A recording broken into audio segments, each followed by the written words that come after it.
Hello everyone, मैं Lavkush Upadhyay biology faculty at Dakshina स्वागत करता हूं आप सभी का दक्षिणा ई लर्निंग प्लेटफॉर्म पर।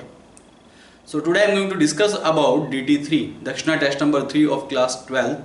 आई am going to discuss about the biology portion of this test and before discussing this topic और this paper I am requesting to all of you must have this question paper when you will be watching this video.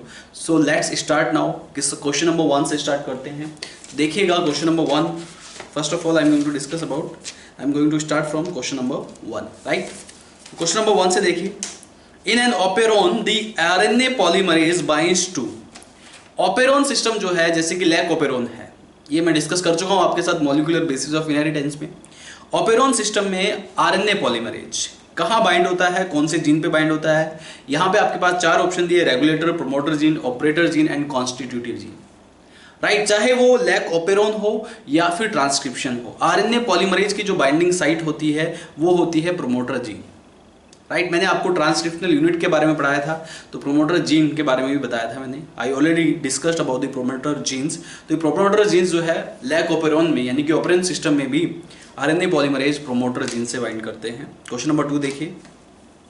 So second option will be right answer of question number 1। Question number 2 देखिए, an example of petroleum plant.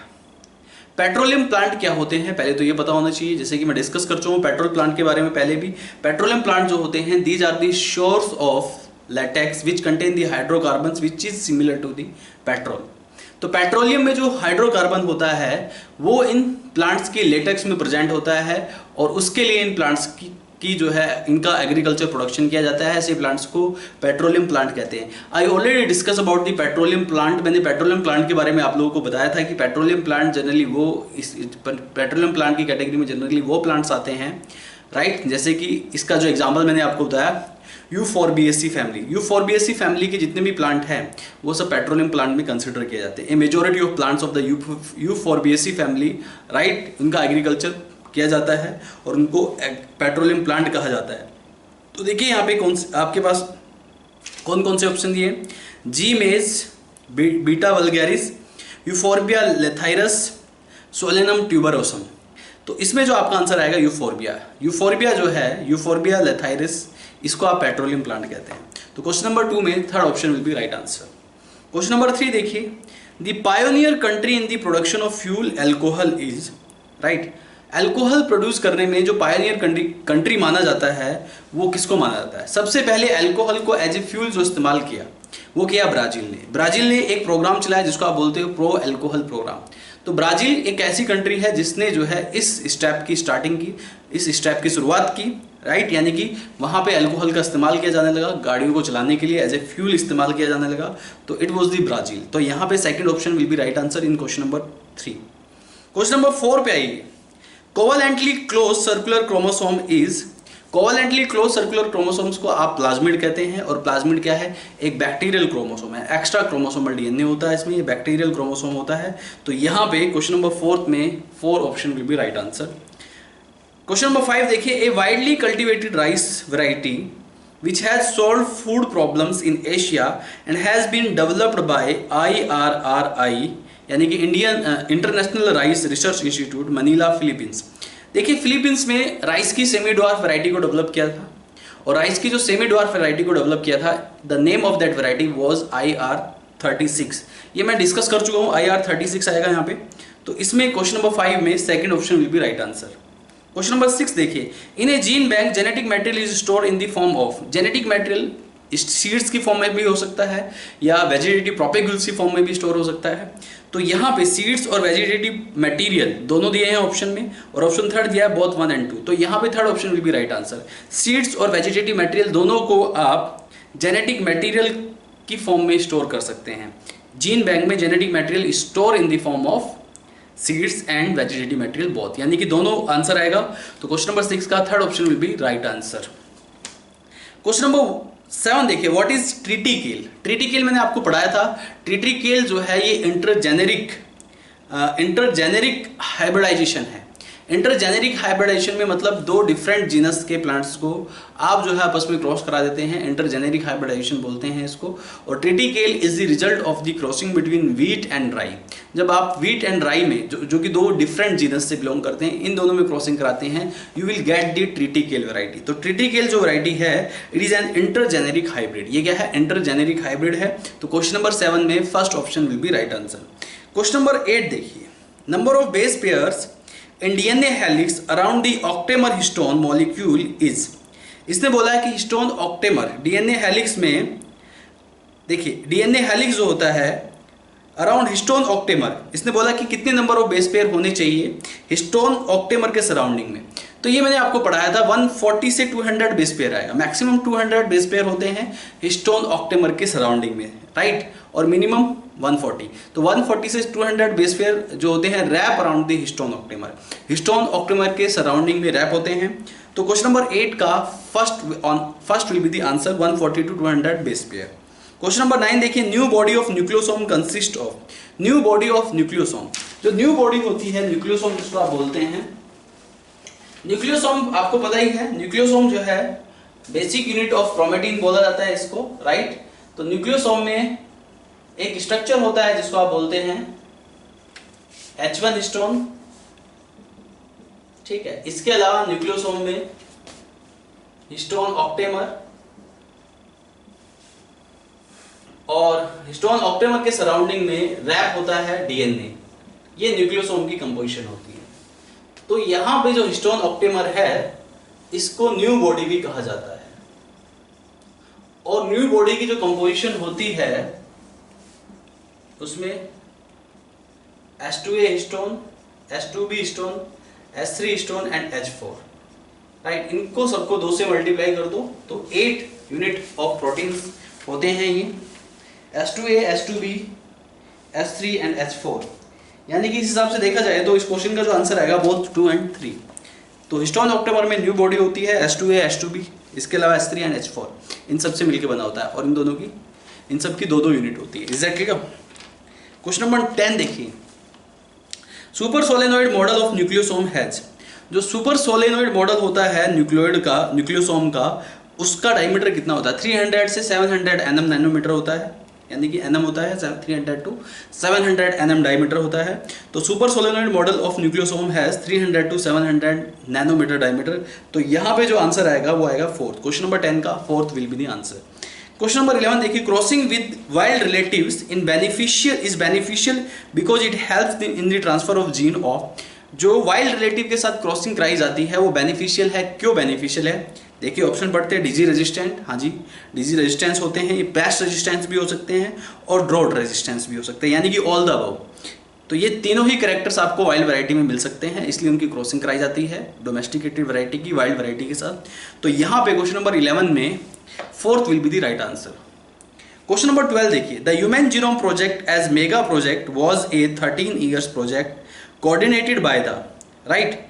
जो human genome project है 13 years project माना जाता है इसको। 1990 में start हुआ था, 2003 में कंप्लीट हुआ था। And this project was started by US department of energy and national institute of health. तो यहाँ पे 4th option will be the right answer. देखो 1 and 2 दोनों होगा। US department of molecular biology नहीं था उसमें, US department of energy and national institute of health. तो क्वेश्चन नंबर 12 का 4th will be the right answer. Question number 13 देखिए, नोरिन-10 gene, right. नोरिन-10 gene किसका जीन है? नोरिन-10 एक जीन है जो कि dwarf of variety of wheat का है। This is the gene of, और you can say this is the dwarf gene of wheat. Wheat का ये ड्वार्फ जीन है। It was discovered in Japan. Japan में डिस्कवर किया गया था नोरिन-10। वीट का ड्वार्फ जीन है, इसकी वजह से semi dwarf variety of wheat को डेवलप किया गया था, जिससे कि एग्रीकल्चरल प्रोडक्शन को, वीट के प्रोडक्शन को बढ़ाया जा सके। क्वेश्चन नंबर 14 देखिए, तो यहाँ पे क्वेश्चन नंबर 13 में 2nd will be the right answer. Question number 14 देखिए, सोमा क्लोनल वेरिएशन अपीयर्स इन, राइट। सोमा क्लोनल वेरिएशन जो देखे जाते हैं वो टिश्यू कल्चर प्लांट्स में देखे जाते हैं। ऐसे प्लांट्स जिनको आप टिश्यू कल्चर टेक्निक से ग्रो कराते हैं तो उनमें सोमा क्लोनल वेरिएशंस देखे जाते हैं। I already discuss about this topic also. तो क्वेश्चन नंबर 14 का 4th will be right option. Question number 15 देखिए, SNP which is pronounced as snips stands for SNP, जिसको स्निप्स की तरह जिसको प्रोनाउंस किया जाता है स्निप्स में। तो SNP की जो फुल फॉर्म होती है सिंगल न्यूक्लियोटाइड पॉलीमॉर्फिज्म होती है। क्या होती है? सिंगल न्यूक्लियोटाइड पॉलीमॉर्फिज्म बोलते हैं SNP की फुल फॉर्म, राइट। तो क्वेश्चन नंबर 15 में third option will be right answer. Question number 16 देखिए, HGP methodology which includes identification of all the genes that expressed as RNA is referred as ESTs। इसको ESTs बोला जाता है, express sequence tags. तो express sequence tag यानी कि इसमें क्या किया जाता है, HGP में जीन को आइडेंटिफाई करने के लिए जो मेथोडोलॉजी आप इस्तेमाल करते हो उसमें आप EST का इस्तेमाल करते हैं। EST का इस्तेमाल करते हैं, बैक्टीरियल आर्टिफिशियल क्रोमोसोम का इस्तेमाल करते हैं, ईस्ट आर्टिफिशियल क्रोमोसोम का इस्तेमाल करते हैं। तो ऐसा जीन जो अपने आप को RNA की फॉर्म में एक्सप्रेस करता है तो उसके लिए आप EST यानी कि एक्सप्रेस सीक्वेंस टैग का इस्तेमाल करते हैं। Is that clear to all of you? और इसका इस्तेमाल HGP में किया जाता है। तो क्वेश्चन नंबर 16 का second will be right answer. Question number 17 देखिए, largest human gene is located on which chromosome and having what. तो यहाँ पे fill in the blanks fill करना है। तो लार्जेस्ट जीन जो होता है वो X क्रोमोसोम पे लोकेटेड होता है और उस जीन का नाम है डिस्ट्रोफिन जीन, और उसमें लगभग 2.4 मिलियन न्यूक्लियोटाइड्स होते हैं या बेसिस होते हैं। तो यहाँ पे क्वेश्चन नंबर 17 का फर्स्ट आंसर आएगा। यहाँ पे लार्जेस्ट जीन जो है X क्रोमोसोम पे होता है, 2.4 मिलियन न्यूक्लियोटाइड्स होते हैं उसमें।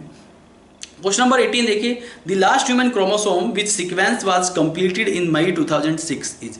जो लास्ट ह्यूमन क्रोमोसोम था जिसकी सीक्वेंस को 2006 में कंप्लीट किया है। वैसे तो SGP जो ह्यूमन जीनोम प्रोजेक्ट है उसकी सीक्वेंसिंग जो है कंप्लीट की गई 2003 में, लेकिन एक लार्जेस्ट क्रोमोसोम था, उस लार्जेस्ट क्रोमोसोम की सीक्वेंसिंग को कंप्लीट किया गया। कब कंप्लीट किया गया उस लार्जेस्ट क्रोमोसोम की सीक्वेंसिंग को? 2006 में उस लार्जेस्ट क्रोमोसोम की सीक्वेंसिंग को कंप्लीट किया गया। Is that clear? And it was the chromosome number 1। कौन सा क्रोमोसोम था? Chromosome number 1। तो क्वेश्चन नंबर 18 का third option will be right answer. इसके बाद देखिए question number 19, sequencing the whole set of genome that contain all the coding and non coding part is. तो यहाँ पे ये बताना है कि sequencing the whole set of genome that contain coding and non coding part, मतलब whole set of genome की वो सीक्वेंसिंग जिसमें कोडिंग एंड नॉन कोडिंग दोनों पार्ट होते हैं, उसे आप सीक्वेंस एनोटेशन कहते हैं। उसको आप सीक्वेंस एनोटेशन कहते हैं, जिसमें coding and non coding part, complete whole sequencing of gene जिसमें कि कोडिंग एंड नॉन कोडिंग दोनों पार्ट मौजूद होते हैं, उसे आप सीक्वेंसिंग एनोटेशन कहते हैं, राइट। इसके बाद देखिए question number 20, so listen carefully.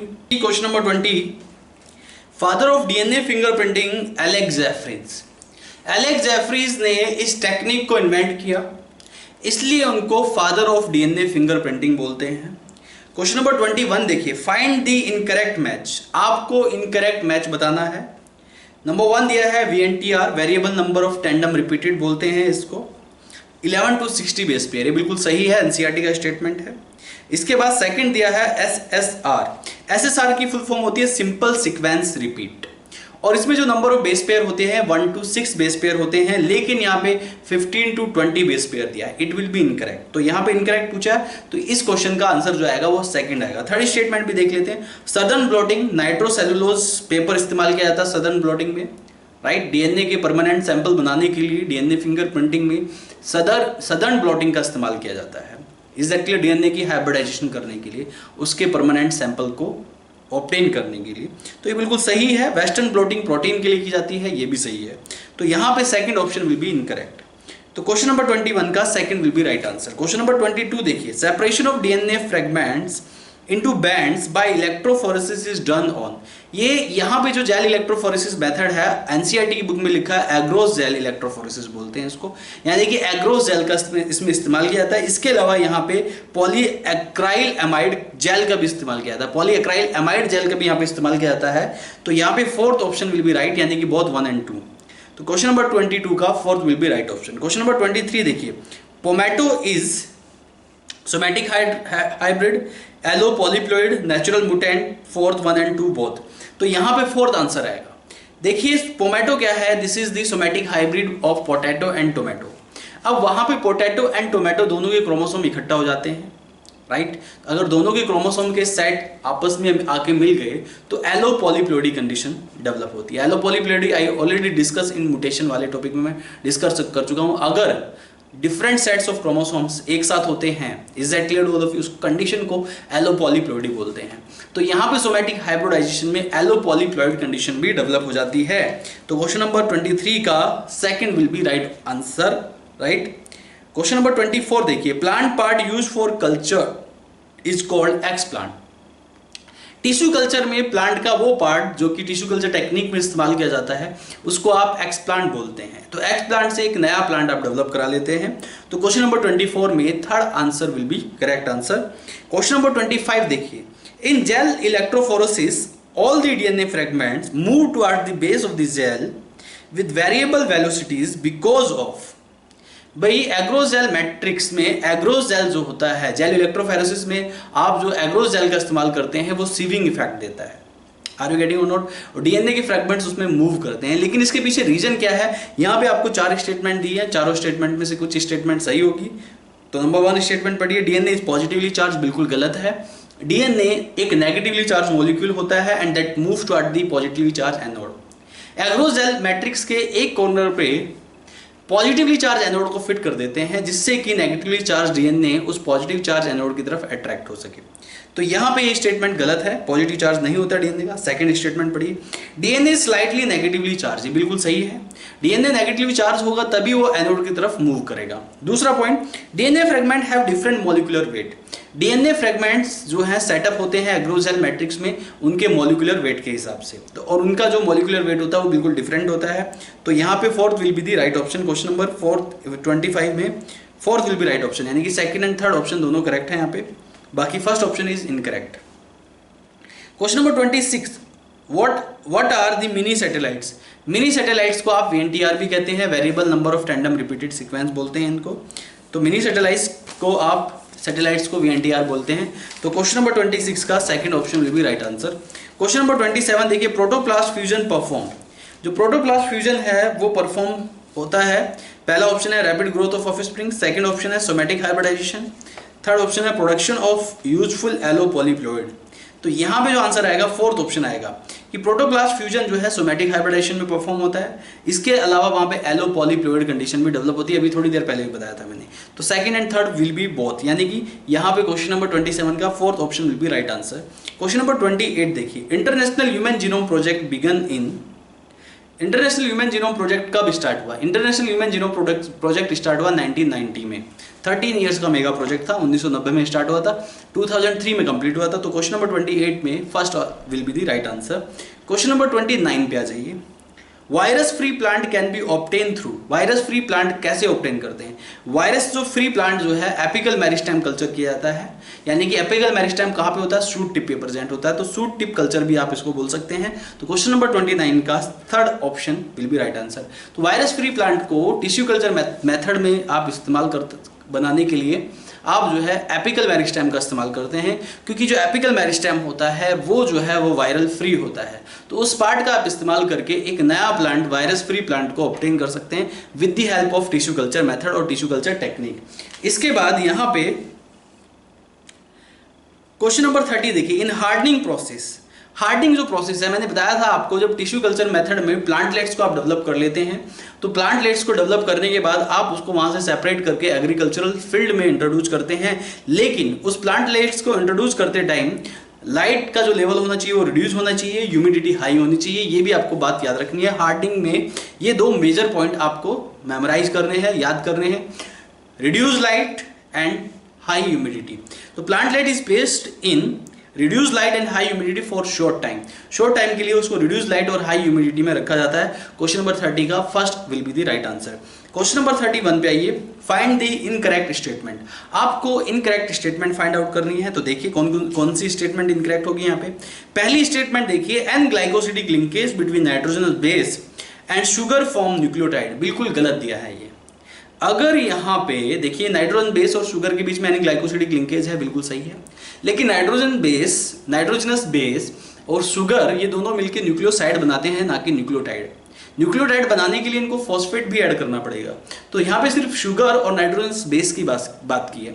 तो नाइट्रोजनस बेस और शुगर दोनों का अगर आप ऐड करते हैं तो न्यूक्लियोसाइड बनता है, न्यूक्लियोटाइड नहीं बनता है। तो यही स्टेटमेंट इनकरेक्ट होगी और आंसर भी यही होगा। बाकी स्टेटमेंट भी एक बार देख लीजिए। Second statement 5 methyl uracil is present in DNA, बिल्कुल सही है। 5 मिथाइल यूरासिल को आप थायमिन बोलते हैं और बिल्कुल सही स्टेटमेंट है। और ये डीएनए में प्रेजेंट होता है, आरएनए में नहीं होता। In RNA every nucleotide residue has additional OH group, बिल्कुल सही है। आरएनए में हर न्यूक्लियोटाइड में OH ग्रुप रेजिड्यू कर जाता है, जिसकी वजह से आरएनए का स्ट्रक्चर जो होता है वो अनस्टेबल होता है as compare to DNA. Fourth, the ratio of A+T upon G+C is variable, बिल्कुल सही है। हर स्पीसीज का अपना अपना ये रेशियो होता है, इसकी वैल्यू 1 नहीं होती। चेरगोफ लॉ में क्या होता है, A+G upon T+C equal to 1 होता है। लेकिन यहाँ पे A+T अपॉन G+C की बात कर रहा है, इसकी वैल्यू हमेशा वेरिएबल होती है। हर स्पीसीज के लिए अलग अलग होता है, स्पेसिफिक होता है एवरी स्पीसीज के लिए। तो ये स्टेटमेंट भी सही है। तो क्वेश्चन नंबर 31 का first will be right answer, जो कि यहाँ पे एक ही इनकरेक्ट स्टेटमेंट है। क्वेश्चन नंबर 32 देखिए, packaging of DNA at higher level requires. तो डीएनए की पैकेजिंग हायर लेवल पे रिक्वायर करती है किसको, नॉन हिस्टोन क्रोमोसोमल प्रोटीन को। हिस्टोन जो है सबसे बेसिक लेवल पे डीएनए की पैकेजिंग में हेल्प करता है, लेकिन हायर लेवल पे डीएनए की पैकेजिंग में एनएससी चाहिए, नॉन हिस्टोन क्रोमोसोमल प्रोटीन चाहिए। तो क्वेश्चन नंबर 32 में third will be right option. Question number 33 देखिए, which of the following statement is not applicable for DNA replication. इसमें से कौन सी स्टेटमेंट डीएनए रेप्लिकेशन के लिए एप्लीकेबल नहीं है, ये आपको बताना है। पहला स्टेटमेंट पढ़िए, tension is released by topoisomerase, बिल्कुल सही है। टोपोआइसोमरेज का जो काम होता है वो टेंशन को रिलीज करना होता है, ठीक है, जिससे कि डीएनए के दोनों जो स्ट्रैंड है, कॉम्प्लीमेंट्री स्ट्रैंड, वो सेपरेट रह सके, right. Second statement, in eukaryotes DNA polymerase are of 5 types. Eukaryotes में डीएनए पॉलीमरेज 5 टाइप्स के होते हैं, ये भी सही है। यूकैरियोट्स में डीएनए पॉलीमरेज 5 टाइप्स के होते हैं। थर्ड देखिए, DNA polymerase third is true replicase. Exactly, DNA polymerase third जो है सबसे फास्ट रेट से रेप्लिकेशन में, यानी कि न्यूक्लियोटाइड के पॉलीमराइजेशन में सबसे फास्ट रेट से हेल्प करता है। तो ये स्टेटमेंट भी सही है। फोर्थ स्टेटमेंट देखिए, the 3 to 5 exonuclease activity is not present in DNA polymerase third, बिल्कुल गलत है। जितने भी डीएनए पॉलीमरेज एंजाइम है, DNA polymerase 1, DNA polymerase 2 and DNA polymerase third, ये तीनों के तीनों एंजाइम जो है 3 to 5 एंड पे एक्सोन्यूक्लियस एक्टिविटी को शो करते हैं, यानी कि 3 एंड पे ये डीएनए को कट करने का काम करते हैं। Is that clear? तो यहाँ पे क्वेश्चन नंबर 33 में fourth will be wrong statement, और उसने रॉन्ग स्टेटमेंट के बारे में पूछा है, नॉट एप्लीकेबल के बारे में पूछा है। तो नॉट एप्लीकेबल स्टेटमेंट जो होगी वो फोर्थ स्टेटमेंट होगी। क्वेश्चन नंबर 34 पे आइए, match the column 1 with column 2। आपको कॉलम 1 को कॉलम 2 के साथ मैच करना है। तो देखिए, आरएनए को मैच कीजिए लर्निंग एंड मेमोरी से। आरएनए का काम क्या होता है, आरएनए जो भी इंफॉर्मेशन लर्न करता है डीएनए से, क्योंकि डीएनए का टेम्पलेट आरएनए में एक्सप्रेस करता है, राइट। तो वहां पे आरएनए ने जो भी लर्न किया डीएनए से, उसको वो आगे पास कर देगा, एज ए मेमोरी वो मेंटेन करेगा, और वो मेमोरी किसके पास जाएगी आगे, अमीनो एसिड के सीक्वेंस में। क्योंकि आपने पढ़ा होगा सेंट्रल डोग्मा, डीएनए से एमआरएनए बनता है, एमआरएनए से प्रोटीन बनता है। तो एमआरएनए लर्निंग करके मेमोरी को अपने पास रखता है, और फिर उस मेमोरी को आगे वो प्रोटीन की सीक्वेंस में, अमीनो एसिड की सीक्वेंस के थ्रू ट्रांसलेशन प्रोसेस में पास कर देता है। तो ये दोनों फंक्शन है आरएनए के। तो आरएनए को थर्ड से मैच कीजिए। UTR untranslated region, untranslated region का ट्रांसलेशन नहीं होता है, तो यहाँ पे ट्रांसलेशन एफिशिएंसी आएगी। इसकी ट्रांसलेशन एफिशिएंसी नहीं होती है, तो यूटीआर को ट्रांसलेशन एफिशिएंसी से मैच कीजिए, राइट। सी, एसडी सीक्वेंस को आप मैच कीजिए प्यूरिन रिच से। जो एसडी सीक्वेंस होती है, साइन डेलगार्नो सीक्वेंस आप बोलते हैं, रिकॉग्निशन सीक्वेंस होती है ये, राइट, जिससे कि आप रिकॉग्नाइज करते हैं ट्रांसलेशन कहाँ से बिगिन हो रहा है। तो ये प्यूरिन रिच होती है। तो एसडी सीक्वेंस को प्यूरिन रिच से मैच कीजिए। टीआरएनए जो है सबसे स्मॉलेस्ट आरएनए है, इसलिए इसको स्मॉलेस्ट मॉलिक्यूल से मैच कीजिए। तो इस हिसाब से अगर देखा जाए तो क्वेश्चन नंबर 34 में third will be right answer. Question number 35 पे आइए, select the correct statement from the following. इसमें से आपको करेक्ट स्टेटमेंट सेलेक्ट करनी है। तो पहली स्टेटमेंट देखिए, ग्वेनाइल ट्रांसफरेज कैटेलाइज पॉलीएडेनाइलेशन, बिल्कुल गलत। ग्वेनाइल ट्रांसफरेज कैपिंग को पॉलीमराइज करता है। मिथाइल ग्वाइनोसिन ट्राइफॉस्फेट जो बाइंड होता है, राइट, यूकैरियोटिक ट्रांसक्रिप्शन में, उसको पॉलीमराइज करता है ग्वाइनाइल ट्रांसफरेज। तो ये गलत हो गया, पॉलीएडेनाइलेशन को नहीं करता, ठीक है। सेकंड स्टेटमेंट पढ़िए, polycistronic mRNA carries codon of single protein molecule, बिल्कुल गलत। पॉलीसिस्ट्रोनिक एमआरएनए जो है मल्टीपल प्रोटीन में एक्सप्रेस करता है, राइट, ये बिल्कुल गलत स्टेटमेंट दिया है, तो दिस इज रॉन्ग। थर्ड देखिए, इन bacteria translation begin much before mRNA is fully transcribed. बिल्कुल सही है। बैक्टीरिया में ये देखा जाता है कि mRNA फुल्ली ट्रांसक्रिप्शन से पहले ही, उसको कंप्लीट ट्रांसक्रिप्शन से पहले ही दूसरे एंड से ट्रांसलेशन प्रोसेस भी चालू हो जाता है, यानी कि दोनों प्रोसेस साइमल्टेनियसली टेक प्लेस करते हैं बैक्टीरिया में।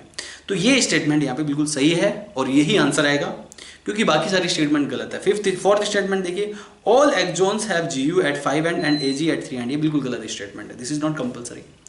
तो third statement will be right statement in question number 35। Question number 36 देखिए, wobbling helps to maintain economy in number of tRNA molecules because. Wobbling को आप 3 एंड डिजनरेशन भी कहते हैं, यानी कि ये मैं आपको पहले ही बता चुका हूं वॉबलिंग क्या है। सपोज दैट यहाँ पे कुछ न्यूक्लियोटाइड्स हैं, ट्रिप्लेट ऑफ न्यूक्लियोटाइड, जिनको आप जेनेटिक कोडन बोलते हैं। ये हो गया CUA, CUG, CUC and CU, कौन सा बचा, AGC एंड CU, A हो गया, CUG हो गया, CUC हो गया, CUU, ठीक है। तो यहाँ पे ये चारों जेनेटिक कोडोन अलग अलग है, लेकिन यहाँ पे इन चारों जेनेटिक कोडोन में ये कॉमन है। देखिए CU सब में कॉमन है, बाकी ये अलग अलग है। तो इसको आप बोलते हैं थर्ड एंड डीजनरेसी, सिर्फ थर्ड एंड पे डीजनरेसी हो रही है, और इसको आप वॉबलिंग हाइपोथेसिस भी कहते हैं, राइट। तो ये वॉबलिंग हाइपोथेसिस जो है, are you getting or not? इसने बोला है क्वेश्चन में, wobbling helps to maintain economy in number of tRNA molecules. Are you getting or not? Number of tRNA molecules में ये इकोनॉमी को मेंटेन करने में हेल्प करता है, राइट। तो यहाँ पे first two bases in codon are specific. देखिए ये कोडोन स्पेसिफिक है वॉबलिंग हाइपोथेसिस में, तो यहाँ पे third answer will be right answer of question number 36 में ये आएगा। क्वेश्चन नंबर 37 देखिए, when aporepressor bind with corepressor in tryptophan operon. ये ट्रैप ओपेरॉन का क्वेश्चन है। ट्रिप्टोफन ओपेरॉन में जब एपोरिप्रेसर को-रिप्रेसर के साथ बाइंड बनता है तो एक complete repressor will be form. Is that clear? जब तक एपोरिप्रेसर के साथ को-रिप्रेसर बाइंड नहीं करेगा तो कंप्लीट रिप्रेसर नहीं बनेगा। तो ट्रिप्टोफन ट्रैप ओपेरॉन में देखा जाता है complete repressor is formed only when aporepressor and corepressor will both bind together. Is that clear to all of you? तो क्वेश्चन नंबर 37 में second option will be right answer. Question number 38 देखिए, the process of transferring the cell culture from old medium to fresh medium is known as subculturing. मैंने tissue culture में ये technique भी आपको पढ़ाई थी कि ओल्ड मीडियम से फ्रेश मीडियम में सेल कल्चर को अगर आप ट्रांसफर कर देते हैं प्लांट सेल्स के डिस्ट्रक्शन को रोकने के लिए, आप जो है ओल्ड मीडियम से फ्रेश मीडियम में सेल कल्चर को इंट्रोड्यूस कर देते हैं, इसे आप सब कल्चरिंग कहते हैं। तो क्वेश्चन नंबर 38 में second option will be right answer. Question number 39 देखिए, which is the oldest method for crop improvement.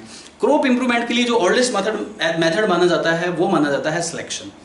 जितनी भी आजकल की जो डोमेस्टिकेटेड वैरायटीज हैं all are the result of domestication of wild variety. तो जितनी भी डोमेस्टिकेटेड वैरायटी हैं उनका डोमेस्टिकेशन किया गया है वो सब वाइल्ड वैरायटी होती थी, यानी कि this process is known as selection, और ये सबसे ओल्डेस्ट मेथड है। तो यहाँ पे selection will be right answer in question number 39। Question number 40 देखिए, इन सीक्वेंस एनोटेशन, ये दोबारा से आ गया क्वेश्चन। सीक्वेंस एनोटेशन मतलब this is the whole sequence of gene, whole sequence of genome, जिसमें कोडिंग एंड नॉन कोडिंग दोनों पार्ट आते हैं। फिर से ये रिपीट हो गया है, लेकिन ये दूसरे तरीके से रिप्रेजेंट किया गया है क्वेश्चन यहाँ पे। तो क्वेश्चन नंबर 40 में third will be right answer, all coding and non coding sequence are involved in sequence annotation. Question number 41 देखिए, लिसन केयरफुली। 41 में क्या दिया, similarity in DNA and RNA. RNA और डीएनए में सिमिलैरिटी क्या है, first will be right answer, both are polymer of nucleotides. RNA और DNA दोनों ही पॉलीमर ऑफ न्यूक्लियोटाइड्स है, ये दोनों में सिमिलैरिटी है। डीएनए एक परफेक्ट जेनेटिक मटेरियल है, आरएनए एक परफेक्ट जेनेटिक मटेरियल नहीं है, ये तो पता ही है आपको। क्वेश्चन नंबर 41 का 1 will be right answer. Question number 42 देखिए, length of one loop of B DNA, right. B DNA में एक लूप की लेंथ कितनी होती है, 3.4 nm या 34 एंगस्ट्रॉन भी आप इसको बोल सकते हैं।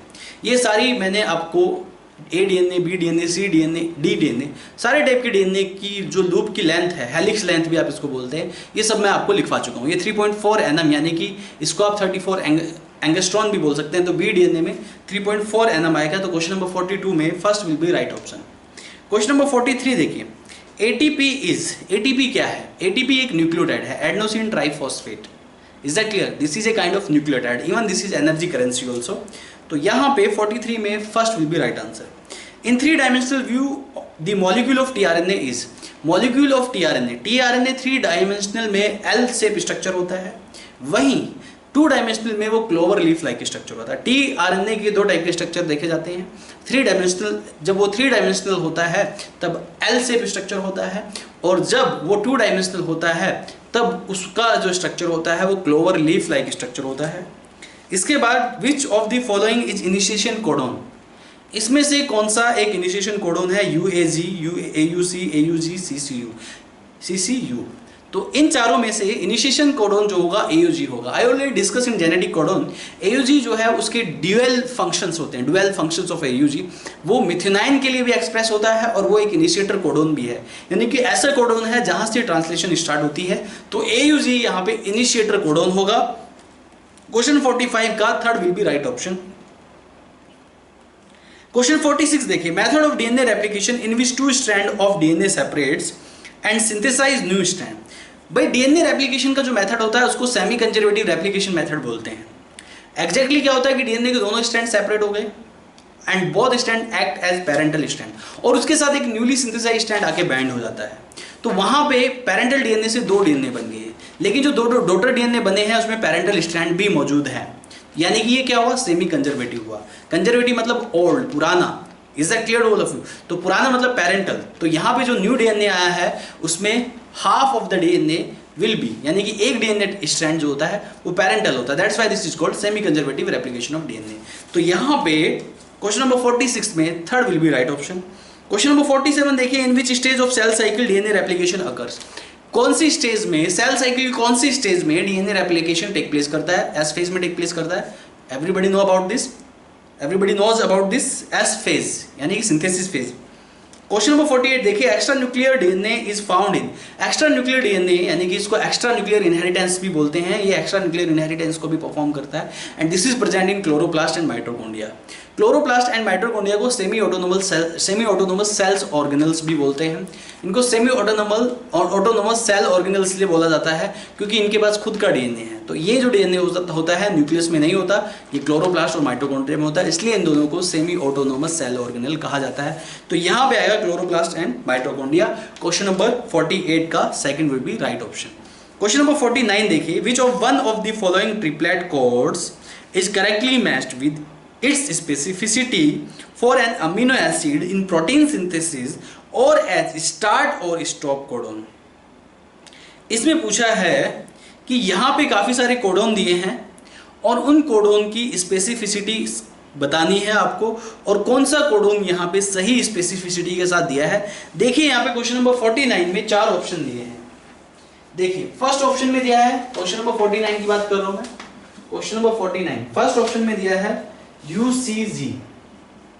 UCG coded for serine. ये सीरीन अमीनो एसिड के लिए कोड होता है। यहाँ पे स्टार्ट कोडोन दिया है, ये बिल्कुल गलत है। स्टार्ट कोडोन पता ही है आपको, AUG होता है। सेकंड क्या दिया है?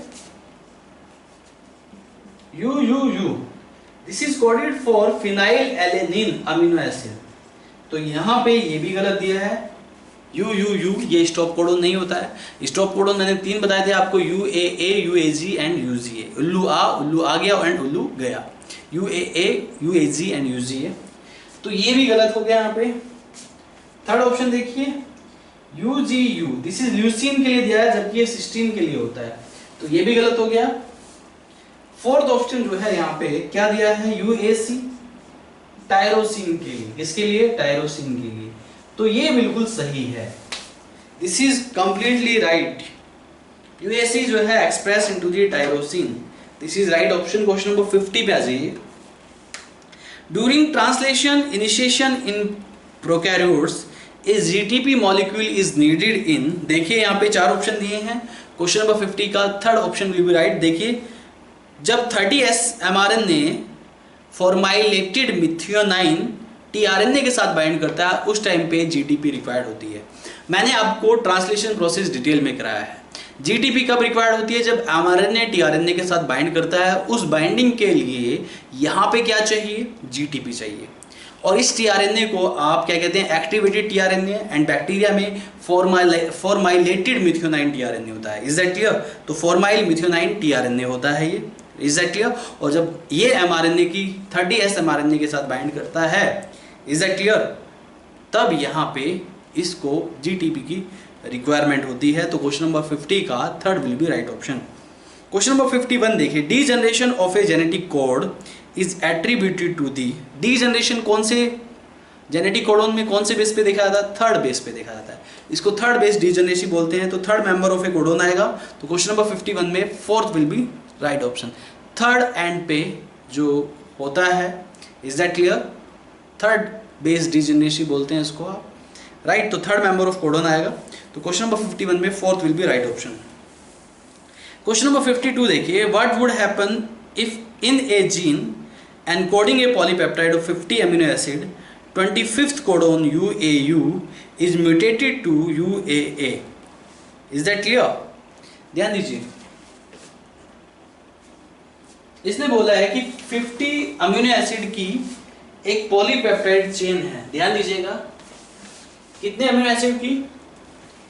50 अमीनो एसिड की एसिड्स की एक पॉलीपेप्टाइड चेन है। Listen carefully, there is a polypeptide chain of 50 amino acids। देखिए प्लीज ध्यान दीजिए,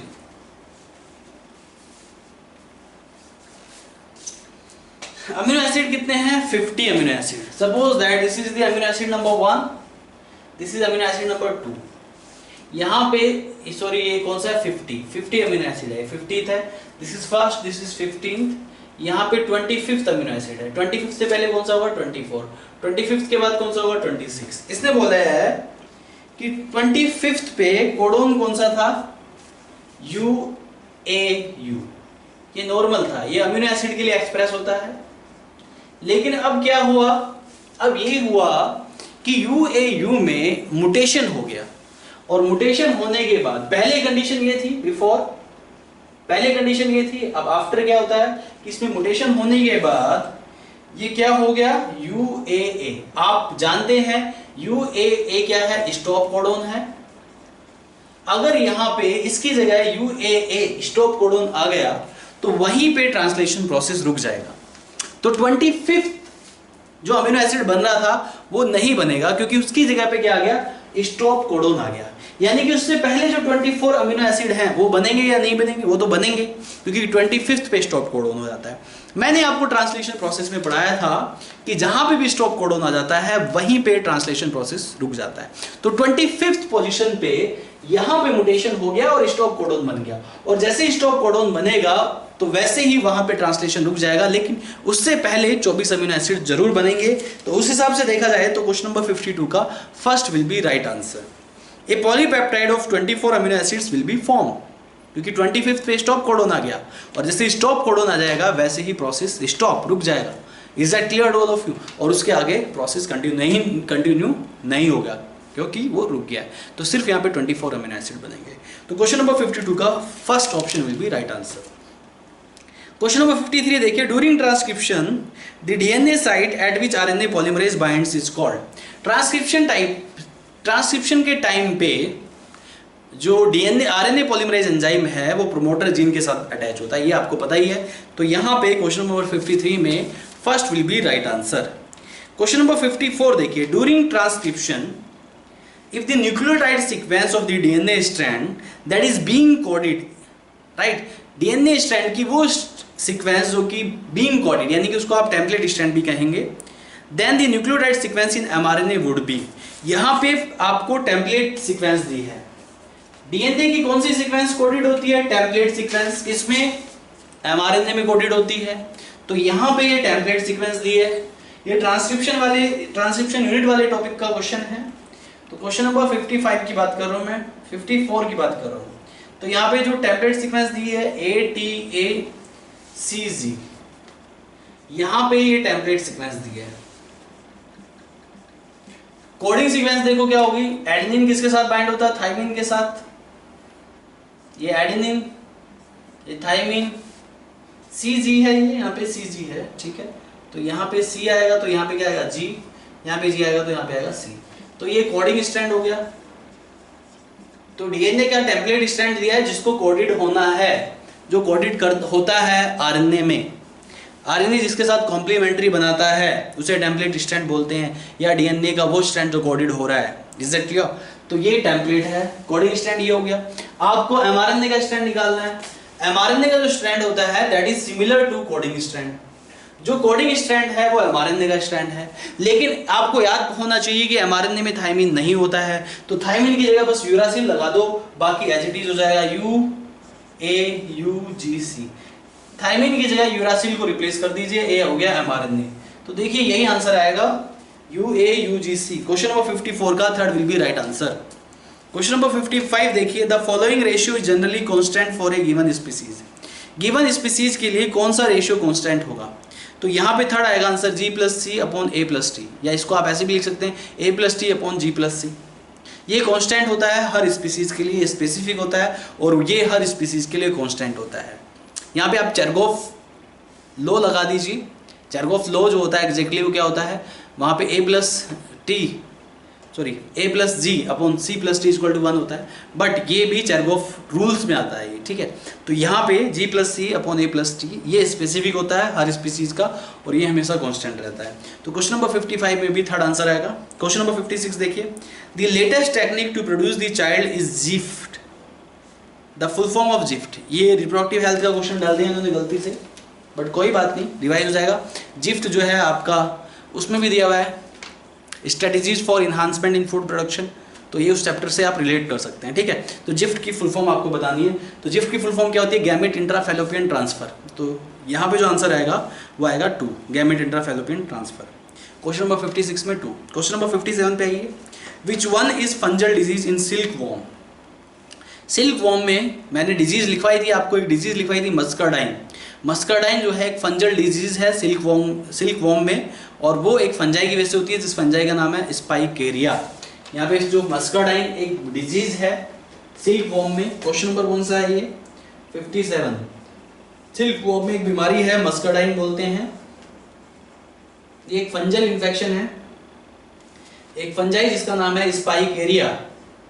स्पाइकेरिया नाम के फंजाई की वजह से ये बीमारी होती है, तो दिस इज फंजल इन्फेक्शन मस्कार्डाइन। तो क्वेश्चन नंबर 57 में third will be right option. Question number 58 देखिए, hybrid breed of cattle is. यहाँ पे 4 ब्रीड दी हैं, सुनंदनी, होल्स्टीन, ब्राउन स्विस, कंक्रेज। तो यहाँ पे जो हाइब्रिड ब्रीड ऑफ कैटल है वो है सुनंदनी।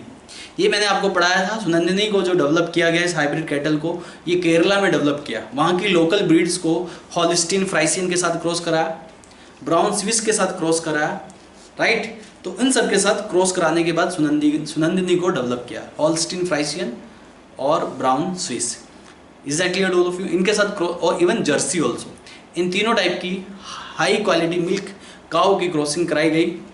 हाई क्वालिटी सीमन को इंट्रोड्यूस किया गया लोकल कैटल, लोकल काऊ में, और वहाँ पे एक हाइब्रिड डेवलप हुई जिसका नाम था सुनंदिनी। तो यहाँ पे जो हाइब्रिड कैटल आएगा वो आएगा सुनंदिनी।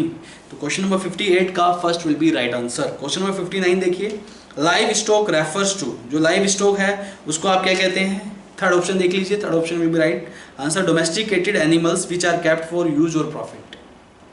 तो ऐसे एनिमल्स जिनको यूज और प्रॉफिट के लिए रखा जाता है, इसे आप लाइव स्टॉक कहते हैं। तो लाइव स्टॉक में वो सभी एनिमल्स आते हैं जिनका आप इस्तेमाल कर सकते हैं, जिनसे आपको प्रॉफिट मिलता है।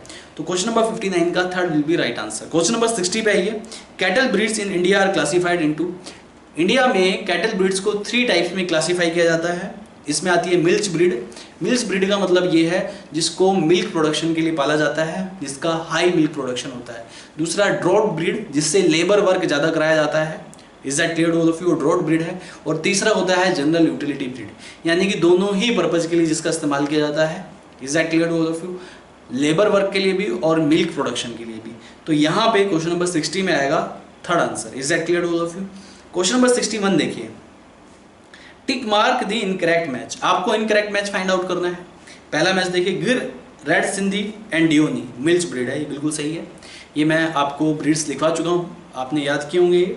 तो पहला जो है गिर, रेड सिंधी एंड डियोनी बिल्कुल सही है, इन दोनों तीनों को मिल्च ब्रीड्स कहा जाता है। सेकंड क्या है, मालवीन, नागेरी एंड हॉलीकर, ये ड्रॉट ब्रीड्स हैं, ये भी बिल्कुल सही है। Is that clear all of you? Third है हरियाणा, ओंगोल एंड कंकरेज। हरियाणा, ओंगोल, कंकरेज एंड थर पारकर। हरियाणा, ओंगोल, कंकरेज एंड थार, या थार पार्कर भी बोल देते हैं। थार पार्कर जो है ये चारों जो होती हैं जनरल यूटिलिटी ब्रीड होती हैं, ड्रॉट ब्रीड नहीं होती।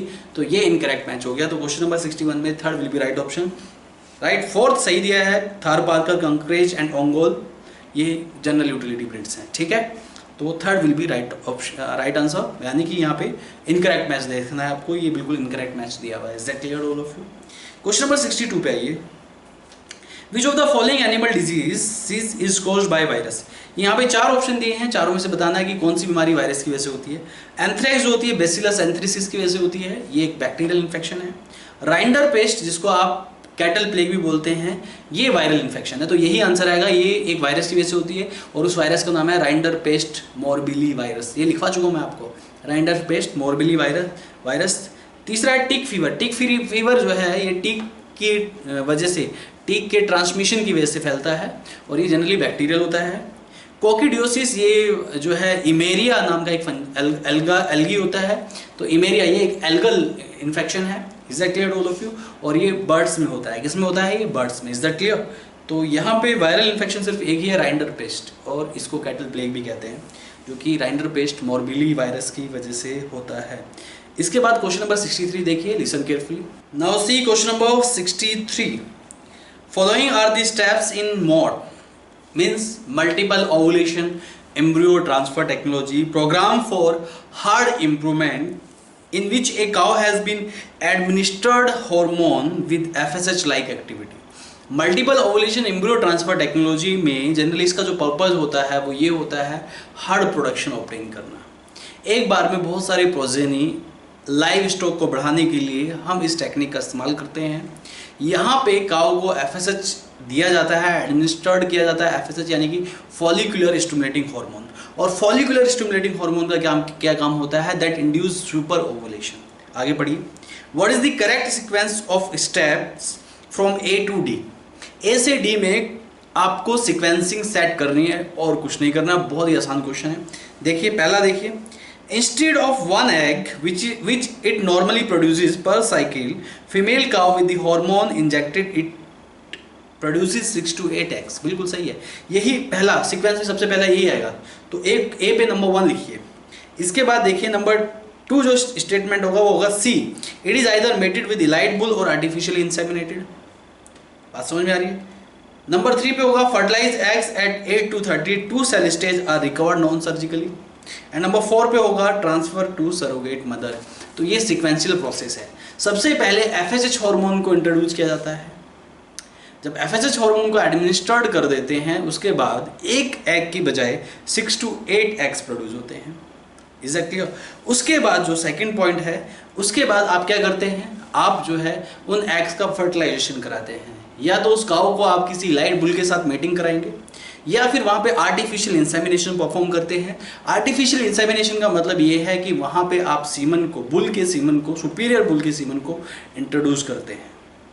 Is that clear? उसके बाद आप वहाँ से 8 to 16 सेल स्टेज यानी कि ब्लास्टोमियर स्टेज में 8 to 32 सेल स्टेज में, ब्लास्टोमियर स्टेज में उस एम्ब्रियो को वहाँ से सेपरेट करके डिफरेंट सरोगेट मदर में ट्रांसप्लांट कर देते हैं। Is that clear? तो ये टेक्निक है जिससे कि आप हर्ड प्रोडक्शन को ले सकते हैं। तो यहाँ पे फर्स्ट ऑप्शन आएगा A-C-D-B। क्वेश्चन नंबर 64 पे आ जाइए। Honey has a high content of levulose. Levulose एक फ्रक्टोज है, फ्रुक्टोज का नाम है, right? It is a kind of fructose. यहाँ पे फ्रुक्टोज और लेवुलोज दोनों दिया है, बट यहाँ पे आंसर आएगा लेवुलोज, राइट? तो लेवुलोज जो है हाई कंटेंट में होता है हनी के अंदर। तो क्वेश्चन नंबर 64 का first will be right answer. Question number 65 देखिए। The fish culture is called pisciculture. Fish culture को आप पिस्की कल्चर कहते हैं। तो फर्स्ट आंसर आएगा। क्वेश्चन नंबर 66 देखिए। Which of the following is a fresh water edible fish? यहाँ पे एनसीईआरटी में फ्रेश वाटर और मैराइन वाटर फिशेज के कुछ एग्जांपल्स दिए हैं, वो मैं फिर से रिपीट कर देता हूँ। फ्रेश वाटर जो फिशेज हैं, कैटला, रोहू एंड कॉमन कार्प, ये एनसीईआरटी में दिए हैं। इनसे रिलेटेड एग्जाम्स में क्वेश्चन पूछे जाते हैं। मैंने ये जब टॉपिक डिस्कस किया था उस टाइम पे भी मैंने बताया था कि ये बहुत इंपॉर्टेंट है। फ्रेश वाटर फिशेज कैटला, रोहू, कॉमन कार्प। वही मैराइन वाटर फिशेज कौन सी है? हिल्सा, सैर्डिनस, मैककैरल एंड पोम्फ्रेट। तो यहाँ पे फ्रेश वाटर फिश पूछा है। तो देखिए यहाँ पे 66 में, राइट, ये ईल है फर्स्ट, ये मैराइन वाटर फिश है। Rohu is the only fresh water fish. Hilsa and sardine ये दोनों मराइन वाटर फिश है। तो क्वेश्चन नंबर 66 में second will be right answer. Question number 67 दिया है, देखिए कैटला, रोहू, मगुर तीनों फ्रेश वाटर फिश होती हैं, राइट। ईल जो है मराइन वाटर फिश होती है। तो 67 में first will be right answer. Question number 68 पे आ जाइए, विच of the milk is nutritionally superior, इसमें से किसका मिल्क न्यूट्रिशनली सुपीरियर होता है। तो सबसे ज़्यादा जो न्यूट्रिशनली सुपीरियर मिल्क होता है वो होता है बफेलो का। तो क्वेश्चन नंबर 68 में बफेलो आएगा। काओ, कैमल, गोट का इतना सुपीरियर मिल्क नहीं होता न्यूट्रिशनली जितना बफेलो का होता है। तो बफेलो का मिल्क मोस्ट वाइडली इस्तेमाल किया जाता है। तो क्वेश्चन नंबर 68 का fourth will be right option.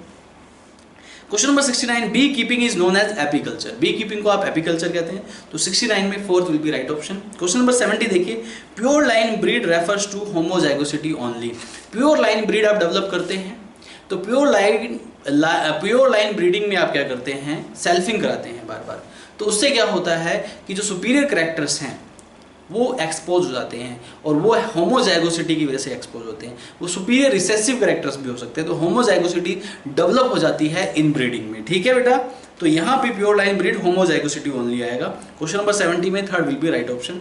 Question number 71 देखिए, VNTRs रिप्रेजेंट, VNTRs किसको रिप्रेजेंट करता है, variable number tandem repeats. Sequence annotation में ये नॉन कोडिंग सीक्वेंस होती है। तो यहाँ पे क्वेश्चन नंबर 71 में fourth will be right option, specific non coding sequence with unique tandem repeats. Is that clear?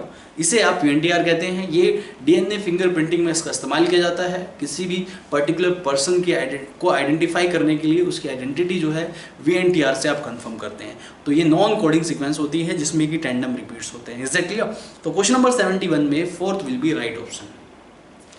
Question number 72 देखिए, डॉली सीप वो जेनेटिकली सिमिलर टू, डॉली सीप किसके जेनेटिकली सिमिलर थी, ये मैं आपको बता चुका हूँ क्लोनिंग में, बायोटेक्नोलॉजी एंड इट्स एप्लीकेशन वाले चैप्टर में। जो डॉली सीप थी it was exact copy of the mother, जिसकी जहाँ से उसके अडर सेल्स, जिस सीप से अडर सेल्स को निकाल के, राइट, क्या किया था, तो यहाँ पे अडर सेल्स को निकाल के वहाँ पे क्लोनिंग की गई थी। Is that clear all of you?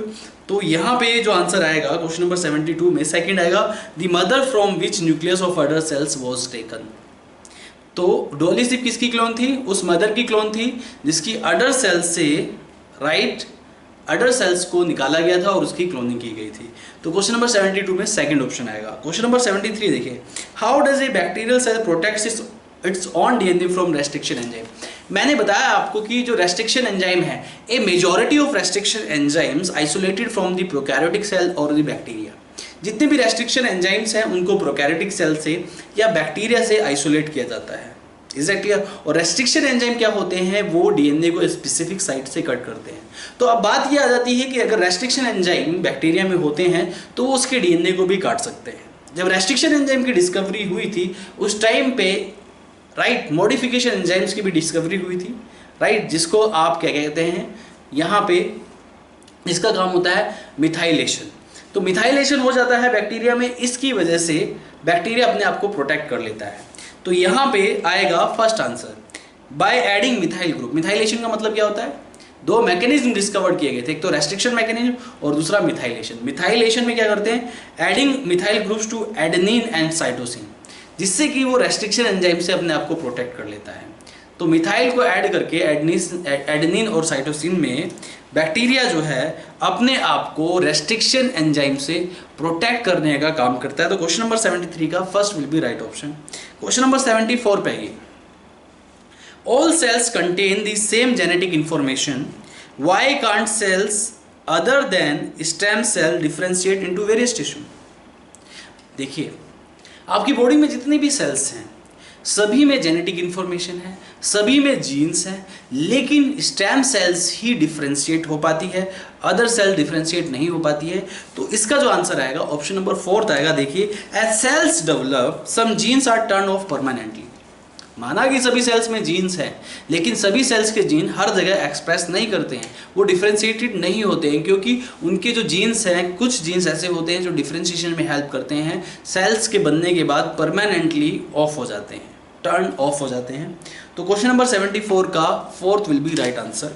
Question number 75 देखिए, polymerase chain reaction technology is used for किसके लिए इस्तेमाल होता है? पीसीआर जो इस्तेमाल होता है वो डीएनए एम्प्लीफिकेशन के लिए इस्तेमाल होता है। डीएनए की जीन्स की मल्टीपल कॉपीज को बनाने के लिए शॉर्ट टाइम ड्यूरेशन में billions of copies of DNA को ऑब्टेन करने के लिए आप पीसीआर टेक्निक का इस्तेमाल करते हैं। तो बहुत ही आसान क्वेश्चन है ये, आसान सा आंसर हो जाएगा डीएनए एम्प्लीफिकेशन। क्वेश्चन नंबर 76 पे आइए। When the genotype of an organism is improved by the addition of foreign gene the process is called genetic engineering. अगर आप किसी ऑर्गेनिज्म के जीनोटाइप को इंप्रूव कर रहे हैं फॉरेन जीन इंट्रोड्यूस करके, इसको आप जेनेटिक इंजीनियरिंग कहते हैं या रिकॉम्बिनेंट डीएनए टेक्नोलॉजी कहते हैं। तो ये भी बड़ा आसान सा क्वेश्चन है, बड़ा आसान सा जवाब हो गया। क्वेश्चन नंबर 76 का third will be right answer. Question number 77 देखिए, a genetically manipulated organism, plant animal कुछ भी हो सकता है, बैक्टीरिया भी हो सकता है, containing in its genome one or more inserted gene of another species is called. अगर किसी प्लांट या एनिमल में या किसी ऐसे ऑर्गेनिज्म में आप फॉरेन जीन को, वन कॉपी ऑफ जीन या मल्टीपल कॉपीज ऑफ जीन को इंसर्ट कर रहे हैं, ऐसे ऑर्गेनिज्म को आप ट्रांसजेनिक ऑर्गेनिज्म कहते हैं। तो यहाँ पे 77 का third option will be right answer. Question number 78 देखिए, use of transgenic plants as biological factories for the production of special chemicals, it is called molecular farming. मैंने बताया था आपको ब्रेसिका नेपस एक एग्जाम्पल, वहां पे हम क्या करते हैं, हिरुडीन्स के जीन, लीच से हिरुडीन का जीन निकाल के इंट्रोड्यूस कर दिया जाता है। हिरुडीन एक एंटीकोआगुलेंट है, उसको जो है ब्रेसिका नेपस में इंट्रोड्यूस कर दिया जाता है, जिससे कि उसके सीड्स में हिरुडीन बनना स्टार्ट हो जाता है और फिर उस हिरुडीन को उन सीड्स से एक्सट्रैक्ट किया जाता है। तो वो प्लांट्स क्या हो गए, एक बायोलॉजिकल फैक्ट्रीज का काम कर रहे हैं। Is that clear? क्योंकि यहाँ पे बायोरिएक्टर्स की रिक्वायरमेंट नहीं है, प्लांट्स में आप हिरुडीन प्लांट्स के सीड से एक्सट्रैक्ट कर रहे हैं, तो प्लांट्स में हिरुडीन बन रहा है क्योंकि आपने उसके जीन्स वहां पे इंट्रोड्यूस कर दिए। तो ये जो एप्लीकेशन है ये मॉलिक्यूलर फार्मिंग में आती है, इसको आप मॉलिक्यूलर फार्मिंग कहते हैं। तो क्वेश्चन नंबर 78 में first will be right option. Question number 79 देखिए, which vector is commonly use in the transfer of gene in a crop plant. Crop plants में कौन से वेक्टर का सबसे ज्यादा जीन ट्रांसफर करने के लिए इस्तेमाल किया जाता है? तो वो है answer TI plasmid of agrobacterium. TI plasmid यानी कि ट्यूमर इंड्यूसिंग प्लाज्मिड जो है एग्रोबैक्टीरियम में होता है और इस टीआई प्लाज्मिड का मोस्ट वाइडली यूज किया जाता है क्रॉप्स को ट्रांसजेनिक बनाने के लिए। तो क्वेश्चन नंबर 79 का third option will be right answer. Question number 80 पे आइए, the tumour inducing capacity of Agrobacterium tumefaciens is located in large extra chromosomal plasmid and called Ti plasmid. Same question हो गया ये, मतलब सेम तो नहीं हुआ, अलग है बट कुछ इसी तरीके से है। तो ट्यूमर इंड्यूसिंग प्लाज्मिड में ट्यूमर इंड्यूसिंग जीन प्रेजेंट होता है। आप इस ट्यूमर इंड्यूसिंग प्लाज्मिड का एज ए क्लोनिंग वेक्टर इस्तेमाल करते हैं, पहले उसको डिसआर्म कर दिया जाता है, उसके बाद इसका इस्तेमाल करते हैं। तो क्वेश्चन नंबर 80 में first will be right answer. Question number 81, genetic engineering aims at. Genetic engineering का एम क्या है? पहला देखिए ऑप्शन, डिस्ट्रॉइंग वाइल्ड जीन। नहीं जी, वाइल्ड जीन्स तो यूजफुल होते हैं, डिजीज रजिस्टिविटी को डेवलप करते हैं, तो बिल्कुल गलत है। Preserving defective genes, defective genes की तो हमें ज़रूरत नहीं है, हमें तो ऑर्गेनिज्म को सुपीरियर बनाना है, तो डिफेक्टिव जीन्स को तो रिमूव करना पड़ेगा, तो प्रिजर्व करने की जरूरत नहीं है, तो ये भी गलत हो गया। थर्ड ऑप्शन देखिए, curing human disease by introducing new genes like haemophilia, बिल्कुल सही है। ह्यूमन डिजीज को क्योर करने के लिए आप जो है क्या करते हैं, आप नए जीन इंट्रोड्यूस कर देते हैं हीमोफीलिया वगैरह में, तो ये स्टेटमेंट सही हो जाएगा। क्वेश्चन नंबर 81 में third statement will be right answer, third option will be right answer. Question number 82 पे ये, Taq polymerase which is used to amplification of DNA related with, ठीक है, Taq polymerase Thermus aquaticus bacteria से ये DNA polymerase निकाला जाता है। Taq polymerase जैसे Vent polymerase, Pfu polymerase, ये सब मैं आपके साथ डिस्कस कर चुका हूँ पीसीआर टेक्निक में। तो इसका इस्तेमाल किसमें करते हैं? पीसीआर टेक्निक में, पॉलीमरेज चैन रिएक्शन टेक्निक में। तो क्वेश्चन नंबर 82 का second option will be right answer. Question number 83 पे आ जाइए, DNA fragment separated by gel electrophoresis are shown, mark the correct statement. देखिए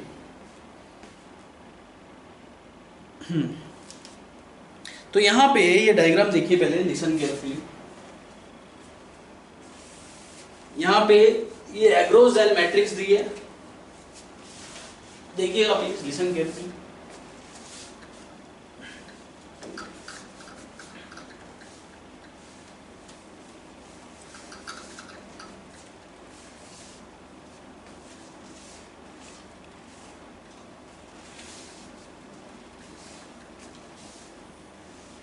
There is an agrozell matrix. ये agrozell matrix में this is given agrozell matrix। देखो यहाँ पे question में दिया हुआ है, यहाँ पे first this is DNA fragment, this is second DNA fragment, this is third DNA fragment, 1 2 3। यहाँ पे नेगेटिव चार्ज, यहाँ पे पॉजिटिव चार्ज। देखिए पॉजिटिव चार्ज की तरफ जो फ्रेगमेंट में 3 की बात कर रहा हूँ, पॉजिटिव चार्ज की तरफ सेकंड और थर्ड इन दोनों फ्रेगमेंट का लो मोलिकुलर वेट होगा।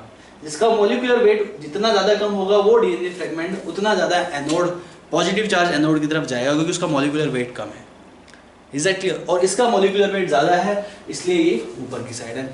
ठीक है, तो यहाँ पे देखा जाए तो उस हिसाब से हमारा जो स्टेटमेंट ठीक बैठ रहा है वो 83 में, क्वेश्चन नंबर 83 है ये, उसमें DNA band has longer DNA fragment than 2 and 3। तो 1 का डीएनए फ्रेगमेंट ज्यादा लॉन्गर होगा 2 और 3 के कंपैरिजन में, क्योंकि उसका मॉलिक्यूलर वेट ज्यादा है। जितना लंबा डीएनए फ्रेगमेंट होता है उसका मॉलिक्यूलर वेट उतना ज्यादा होता है, वो उतना ज्यादा इस पॉजिटिव चार्ज से दूर होता है। तो जितना दूर होगा उसका मॉलिक्यूलर वेट उतना ज्यादा, उसकी डीएनए की लेंथ उतनी ज्यादा होती है। तो क्वेश्चन नंबर 83 में third option will be right answer. Question number 84 पे आ जाइए भाई। Thermal cycle take place in which technique? Thermal cycle take place करती है पीसीआर में। पीसीआर में थर्मल साइकिल से टेक प्लेस करती हैं, जिसमें 3 स्टेप्स होते हैं, जैसे डीनेचुरेशन, एनिलिंग एंड एक्सटेंशन। ये थर्मल साइकिल की स्टेप्स है और बार बार इन थर्मल साइकिल का रिपीटिशंस होता है, जिसकी वजह से आप जो है एक डीएनए की कॉपी से बिलियन की कॉपीज ऑफ डीएनए को तैयार कर लेते हैं। तो पीसीआर टेक्निक आएगा क्वेश्चन नंबर 84 में, second answer. Question number 85, cry gene which synthesize crystal protein isolated from Bacillus thuringiensis. जो क्राई जीन है किससे आइसोलेटेड किया जाता है? बीटी से। Bt cotton, Bt brinjal, Bt tobacco, इस तरह के क्रॉप्स बनाए जाते हैं। तो बीटी का मतलब क्या हुआ? बेसिलस थ्रूनजीनेसिस। उनसे आप जो है क्राई जीन्स को निकालते हैं। क्राई जीन मतलब क्रिस्टल, ऐसे जीन जो कि क्रिस्टल प्रोटीन्स को बनाते हैं, और वो प्रोटीन जो है एक पर्टिकुलर इंसेक्ट को टारगेट करके उसको किल कर देते हैं, और उनके जीन्स को आप फॉरेन क्रॉप्स में यानी कि क्रॉप्स में इंट्रोड्यूस करते हैं, जिससे कि वो पर्टिकुलर इंसेक्ट के लिए डिजीज रेजिस्टेंट बन जाए। Is that clear? तो यहाँ पे क्वेश्चन नंबर 85 में first will be right answer. Question number 86 देखिए, which of the following combination of risk are associated with genetically modified food. Genetically modified food में कौन कौन से रिस्क हो सकते हैं ये आपको बताना है। टॉक्सिसिटी हो सकता है, मे बी ऐसा हो सकता है कि जो जीन आप इस्तेमाल कर रहे हैं, राइट, उसका मैनिपुलेशन कुछ अलग ही हो जाए, उसका एक्सप्रेशन कुछ अलग ही हो जाए। तो जेनेटिकली मॉडिफाइड फूड में टॉक्सिसिटी हो सकती है, एलर्जिक रिएक्शन हो सकती है, ये भी सही है, antibiotic resistance in micro organism present in alimentary canal. Is that clear? ये भी है। तो ये तीनों ही आ जाएंगे, यानी कि all the above. Question number 86 का fourth will be right option. Question number 87 देखिए, PCR technique is used in. PCR technique का जो मेनली इस्तेमाल किया था प्रोडक्शन ऑफ ट्रांसजेनिक माइक्रोब्स, इसमें नहीं किया जाएगा। Production of genetically modified food, इसमें भी नहीं किया जाएगा। फॉरेंसिक इन्वेस्टिगेशन में पीसीआर का इस्तेमाल किया था। फॉरेंसिक इन्वेस्टिगेशन में डीएनए फिंगरप्रिंटिंग को परफॉर्म करने के लिए, किसी भी क्रिमिनल को आइडेंटिफाई करने के लिए आप पीसीआर का इस्तेमाल करेंगे ही करेंगे। तो यहाँ पे जो मोस्ट अप्रोप्रिएट आंसर आएगा, PCR technique is used in forensic investigation. तो third will be right option of question number 87। Question number 88, gene therapy first used in treatment of SCID, severe combined immunodeficiency disorder. Right, severe combined immunodeficiency disorder, right, इसको ADA disease भी बोलते हैं। Adenosine डिमिनेज deficiency की वजह से SCID develop हुआ था, और 4 साल की बच्ची पे ये जीन थेरेपी को परफॉर्म किया गया था, राइट, SCID के लिए। तो ये आपका बायोटेक्नोलॉजी एंड इट्स एप्लीकेशन में दिया हुआ है। तो क्वेश्चन नंबर 88 में third option will be right answer. Question number 89 देखिए, Bt cotton is resistant for. Bt cotton किसके लिए रेजिस्टेंट है ये आपको बताना है। Bt cotton is resistant for cotton bollworm, right. तो यहाँ पे round worm, fluke worm, boll worm, pin worm चारों दिए, but boll worm will be the right answer. तो क्वेश्चन नंबर 89 का third option will be right answer. Question number 90 देखिए, a genetically engineered microorganism use successfully in bioremediation of oil spills is a species of Pseudomonas। Doctor Anand Mohan Chakravarty, एक doctor थे, doctor Anand Mohan Chakravarty, scientist. उन्होंने एक ऐसा bacteria तैयार किया जो कि वाटर के पोल्यूशन को कम करता है। वाटर में अगर पेट्रोलियम या डीजल जैसे ऑयल कंटेंट्स प्रेजेंट होते हैं तो वो रिकॉम्बिनेंट बैक्टीरिया सुडोमोनस पुटिडा, ये पूरा नाम था, तो इस क्वेश्चन में सुडोमोनस आंसर आएगा। वो सुडोमोनस पुटिडा में ये एबिलिटी होती है कि वो पेट्रोलियम या डीजल्स यानी कि वाटर पोल्यूशन को रिड्यूस करता है और उन ऑयल स्पिल्स को डाइजेस्ट कर जाता है। तो इसी के साथ 90 क्वेश्चंस कंप्लीट हुए, राइट। अब मिलते हैं अगले टेस्ट पेपर के साथ, ठीक है, विद अदर 90 क्वेश्चंस। तब तक के लिए thank you very much, bye bye, take care.